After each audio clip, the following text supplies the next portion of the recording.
திமுக ஒரு கூட்டணி 26ல, அதிமுக ஒரு கூட்டணி அமைக்குது.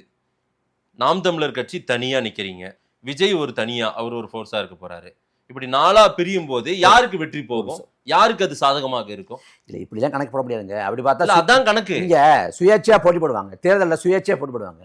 சுயேட்சையா போட்டியிடத்தால வாக்கு பிரியும். நீ எல்லாம் ஒரு கட்சி சேர்ந்துன்னு சொல்ல முடியுமா? இல்லங்க, கட்சியில சேரணும் அது இல்ல. கூட்டணி அமைத்தால் மட்டும்தான் அதிகாரத்துக்கு வர முடியும். பெரிய பெரிய கட்சிகளே அந்த பிளான்ல தான் இருக்காங்க. அப்படிதான் இல்லையே. நீங்க வந்து தமிழ்நாட்டுல வந்து காங்கிரஸ் ஆதிக்கம் பண்ணுது. காங்கிரஸ் வந்து தவிர்க்க முடியாத சக்தியா இருக்குது. காங்கிரஸோட ஆதிக்கத்தை முறியடிச்சு 1967 அண்ணா தலைமையிலான திமுக ஆட்சி கட்டில அமருது. இன்னும் சொல்ல போனா 1967 திமுக ஆட்சி பிடிக்கும்னு அண்ணாவே நம்பல.